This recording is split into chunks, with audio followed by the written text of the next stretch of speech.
There's a lot going on in Washington, D.C., at the White House, and also internationally. To help me go through that, I have Chief White House Correspondent for Today News Africa in Washington, D.C., Simon Atiba. Simon, thank you for joining me again. Thank you, Stephen. Thank you for having me. I think it's been a couple of months since we last did this. Yeah. So a lot has changed since you and I last spoke. We have the craziness of the election, Democrats losing their mind over Trump, Republicans suddenly having this surge of confidence. The area that I wanted to start first was you cover the White House there in D.C.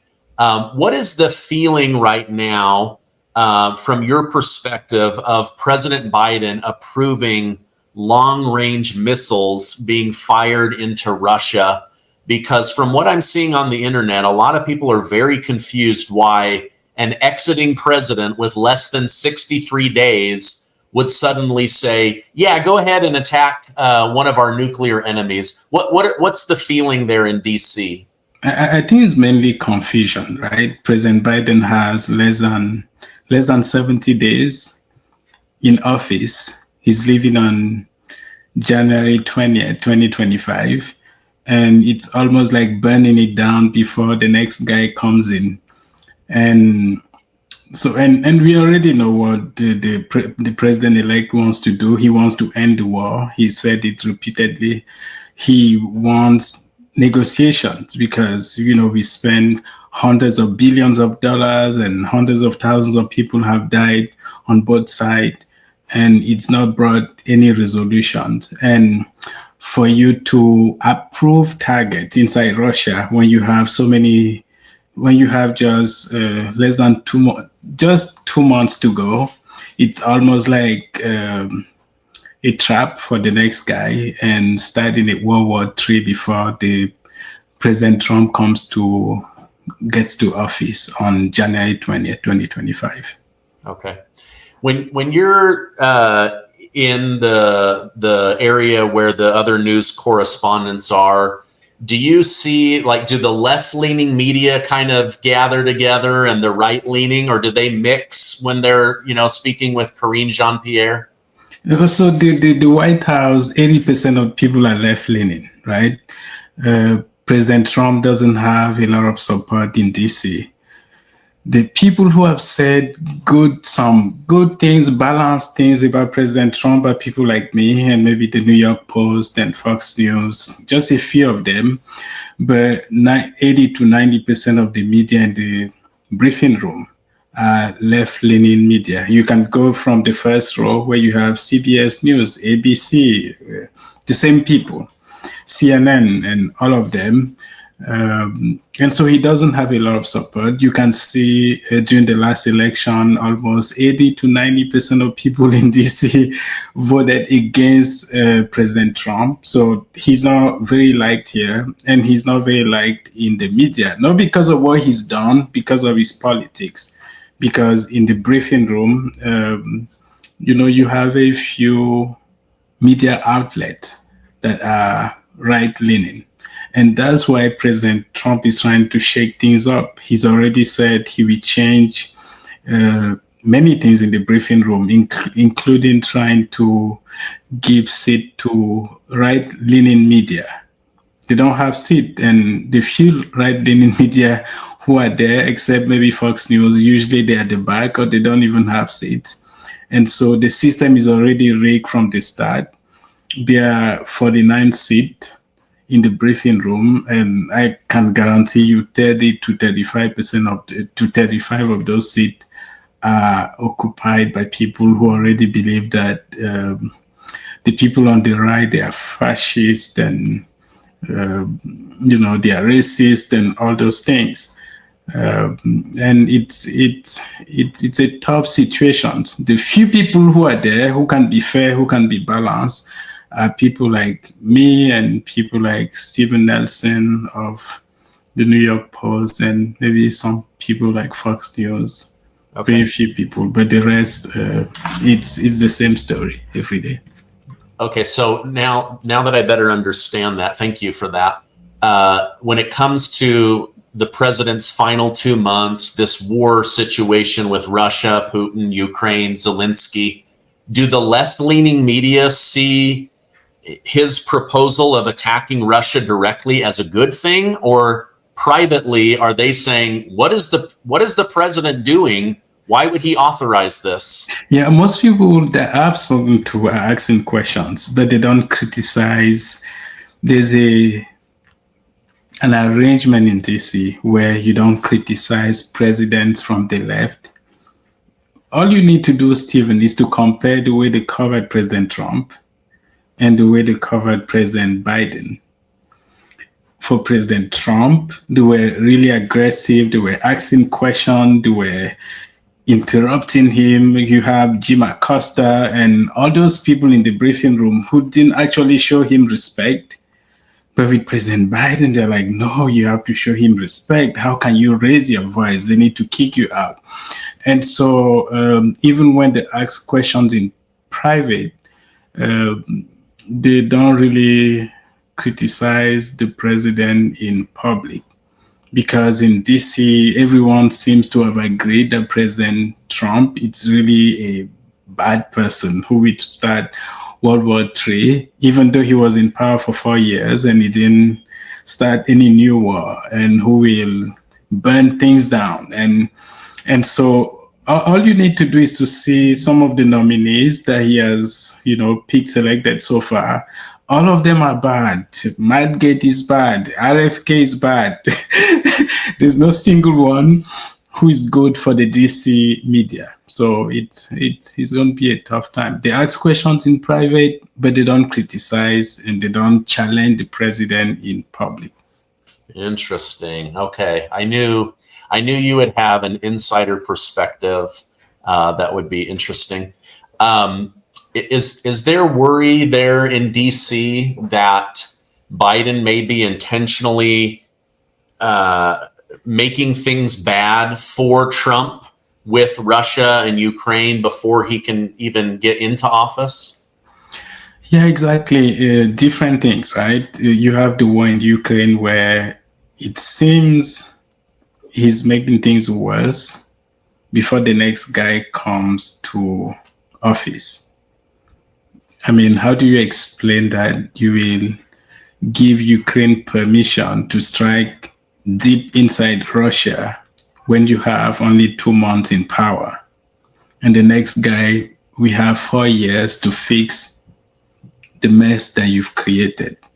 That's the first thing. The second thing they're doing in DC now is to confirm all the judges and to make sure they have as many judges as possible. There are still like 20 or 20 something of them that they want to quickly confirm before President Trump comes to power.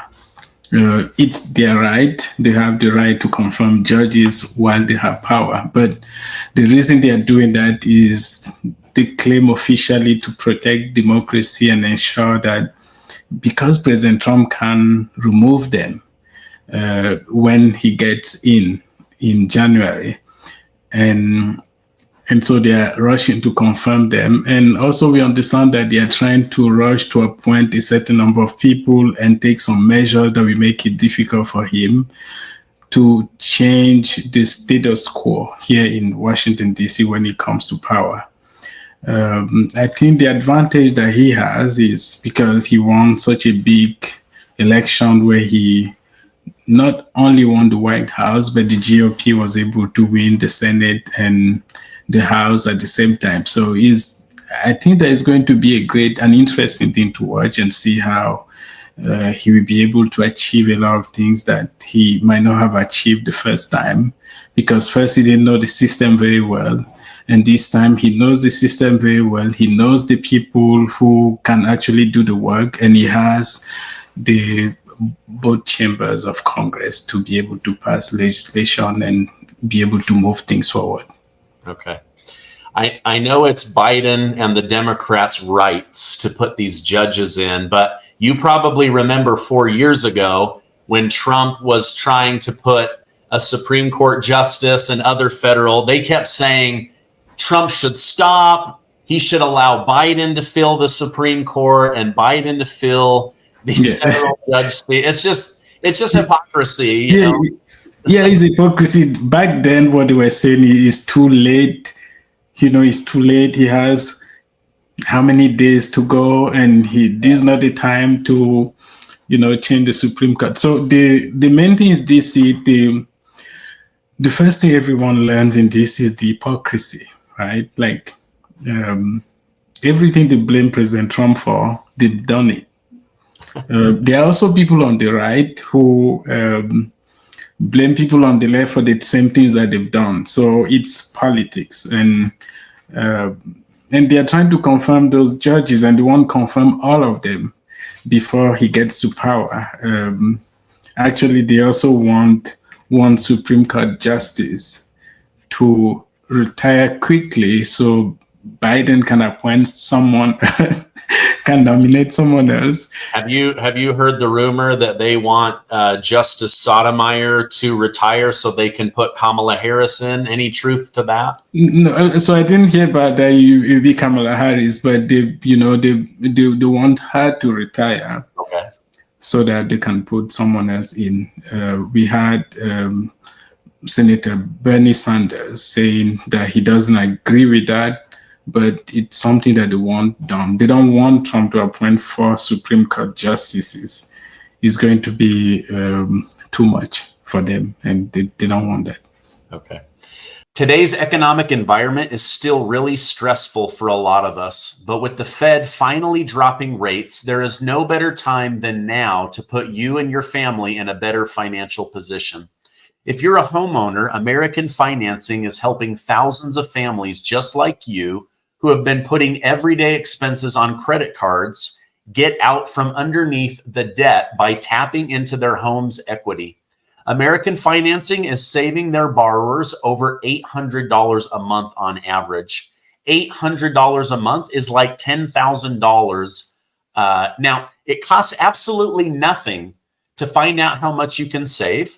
They are closing some in as little as 10 days. And if you start today, you may not have to make the next 2 mortgage payments. There is no better time than now to turn your situation around. I want you to reach out to my friends at American Financing. Call 888-686-8030. That's 888-686-8030. Or visit americanfinancing.net/Gardner. When Trump won last time, there was a meme created. This girl, she's in a green coat with a hat, and she's screaming. And that became like a nationwide theme. Was that the same kind of energy when Trump won there in DC? Were people just really upset, or do you think they had a feeling that he was going to win the election? Yeah, I think people had a feeling. I didn't see a lot of anger the way we had in 2016. Okay. I didn't see any single one protesting in public. I didn't see.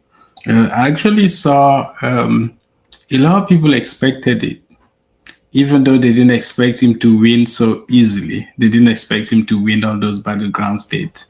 I've had some people who came to me who were disappointed, wanted the first woman. Most of them have been young women who told me they really wanted her to win.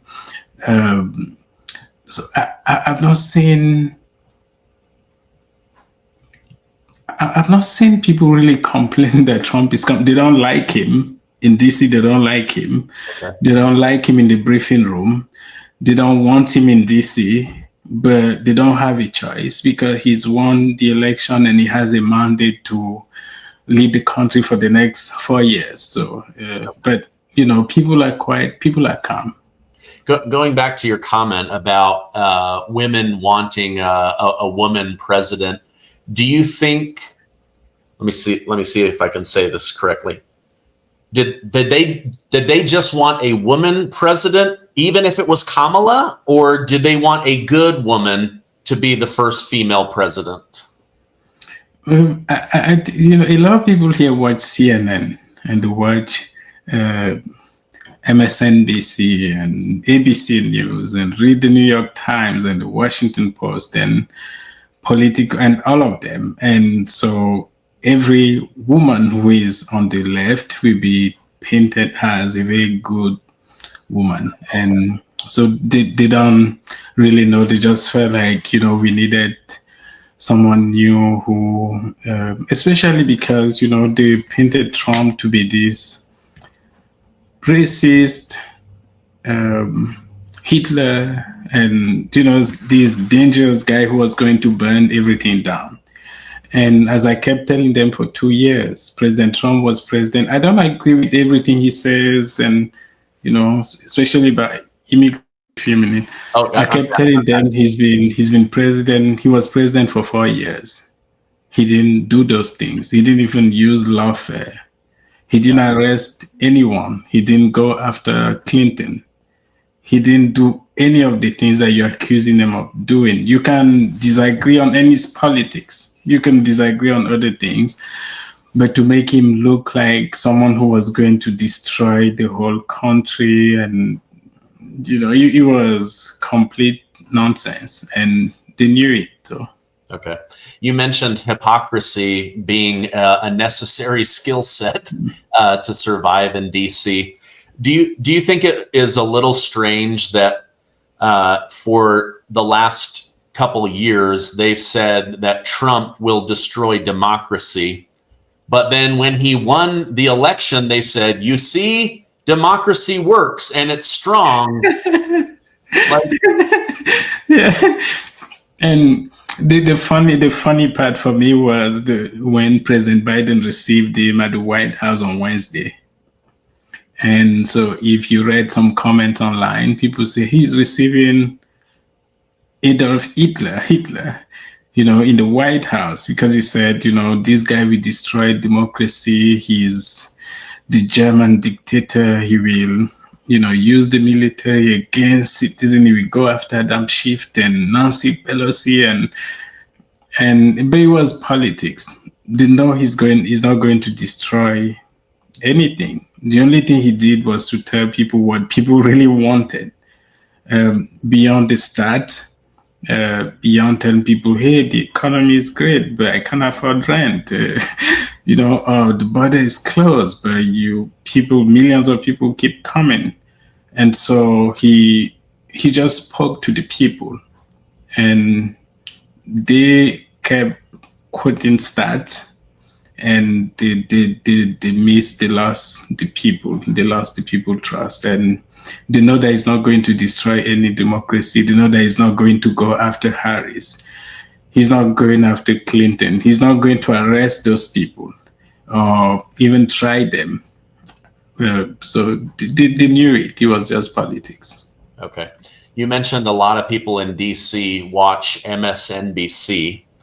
How shocked do you think they were when Mika Brzezinski and Joe Scarborough, after saying Trump will ruin democracy, ruin the United States of America, the great experiment is over, he is Hitler, and all of his voters are Nazis.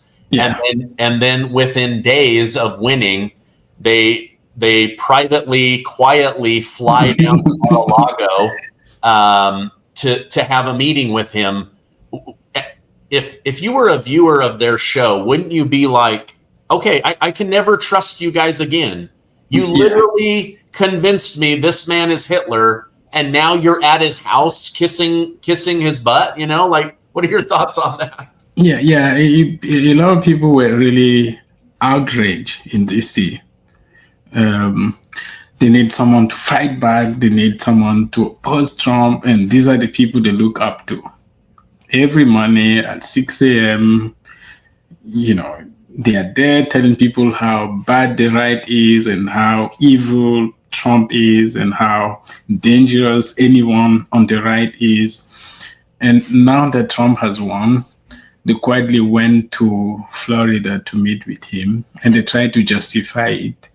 And I think it has to do with money. They are losing viewers. They don't have people watching them anymore because they deceive the people. they told them this person was completely unpopular, he cannot win, he's the worst guy, he's evil, and then now they see he won everywhere. And he won the House, he won the Senate, he won the White House. And so it's and that's the problem that we are having in the media. People have to be fair and balanced. And I had some issues with people online who didn't want us to, because for 2 years they see me telling them, hey, Trump is doing really great. Even after his indictment, he's actually doing great. The polls show that he's doing great. The indictment are not affecting him. And I kept telling them, they're actually making him president. Everything that they did was making him president. And so when they had the debate with Biden, and I told them, hey, Trump just won the debate. Biden is going down. Biden cannot win the election. So when Harris came to, when Biden was forced to withdraw and Harris came, I was still saying that, Trump will win because she was so unpopular. I didn't see how she was going to do it. And then at some point, she actually began to make moves. She raised more money. The polls showed that she was doing well. And I began to tell people, hey, she seems to be doing great. Don't take her for granted. And before the debate, people were like, Trump will crush her. And I like, you don't really know, go have an open mind. The debate can go either way. And so what I realized is a lot of people on the right and a lot of people on the left, they actually don't want true journalists, and they don't want an unfair, unbiased media. They don't want someone who will show Trump rallies in full. They don't want to see it. And so those people understand it. They don't show it. They look for the worst part. They look for I watch every single Trump rally, and I watch every single rally by Biden and Harris. And what I will see in the mainstream media, they will lift the worst part, the worst thing that Trump has said during the rally, and they will play it. And so that's what people get to see. They don't really get to hear Trump. They don't really get to hear what he has to say. And people on the left also, they don't want to see anything Harris. She's dumb. She's unqualified. She didn't do anything for 3.5 years, and the border is open. So what? And so it was a tough time for people seeking truth and trying to be fair and unbiased and say, hey, let the people decide. Let's see what they have to say. Let's go. Let's show all rallies. And it was tough, but most people don't do that. And when they don't do that, and like MSNBC, and they show how horrible and how bad Trump is, and how bad he's going to lose when he wins, they lose all their viewers because they lied to them, because people suddenly realize you've been lying to us. And now worse, they've gone to meet with him, and they've told them that they can meet with this man. This man is going to destroy the country. Democracy is dead. The country is dead. People are laughing at the US. All those things are false. And they knew those things were false. And I kept telling them for the past 2 years of the campaign that it needed to be balanced and fair, and not call Trump Hitler, because he's not. I was also against people on the right who were, calling Harris a call girl. So it's tough. It's a tough business. Yeah, no, I've had that same situation where it's like, okay, I want to cover this story in the most balanced way that I can. If Trump did something wrong or made a mistake, I tried to cover that. I also tried to point out the negative things they were saying about him, but then provide context of why they might be saying that. But it is tough. Like, tough. We say we want the news, but then the social media websites put us into these echo chambers where, based off algorithms and clicks, it keeps showing you what it thinks will keep you on the platform, not what it believes is true. So that's very interesting.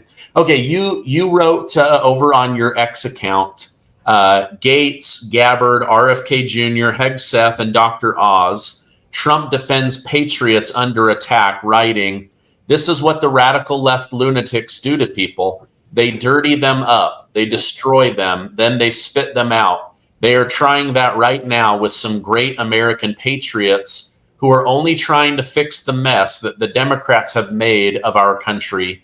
We will win, MAGA." Is this true? Is Trump being honest when he says they are now going to do these dirty hit campaigns on everybody he puts forward? Yeah, that's exactly what they are doing already. Right now, they are telling us Matt Gaetz is the worst guy, the worst politician in DC. In the U.S. history, they are so they are saying that in 248 years of U.S. history, here's the worst guy, Matt Gaetz. He's the face now of, the worst. But they don't stop at Matt Gaetz. They say Dr. Oz, who is a doctor, performs heart surgeries. That is the worst. He doesn't have experience. They said the same thing of RFK. They also said the same thing of Tulsi Gabbard, that she's unqualified, even though she went to serve and she was in Congress for a long time. She had access to classified documents. And now they say she can't be trusted with classified documents.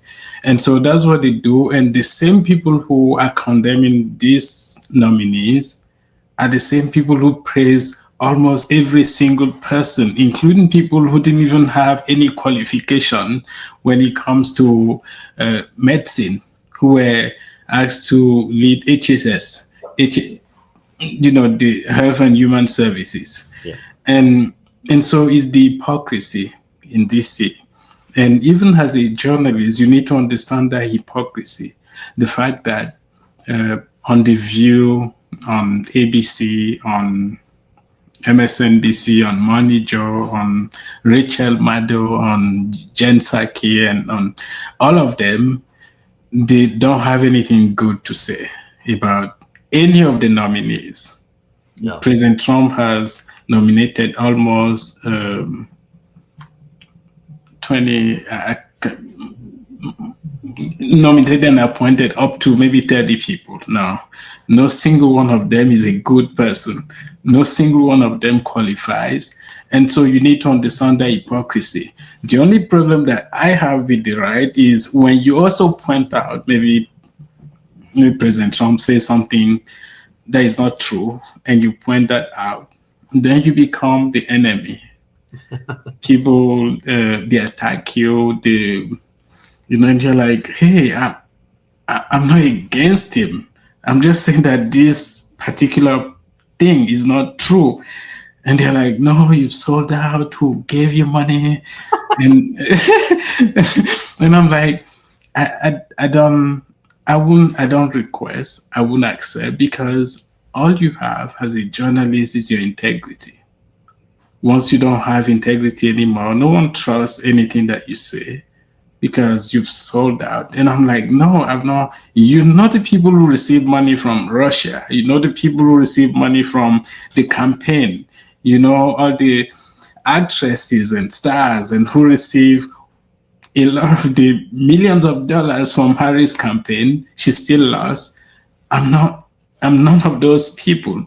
I'm just here to have inform my audience and interact with them and tell them, hey, this was going on. This true, this hypocrisy. But okay, this is not true also. And so you're not allowed to say that, which is also sad. But the hypocrisy on the left, it's everywhere. They dominate all the media houses. The people who actually, people maybe on the right, who try to do the right, people like you, who are like on podcast, people like me, and a few other people. The media ecosystem is dominated by the same people. And you can just name the top 5. Once you remove Fox News, everyone there is someone on the left. And even on X right now, a stat came out today, or maybe yesterday.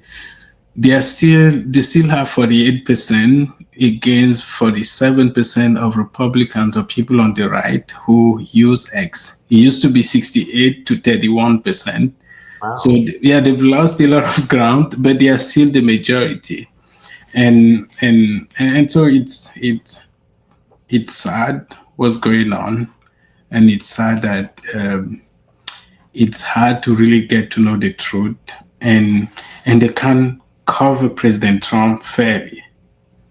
They can, like, you cover someone fairly when you acknowledge when he does something right, when he says something right, when he talks about immigration in the right way, you acknowledge that there's a problem, you need to fix it. When he talks about the economy, that people are broke, people can't afford groceries, they can't pay rent, they can't buy houses, homes.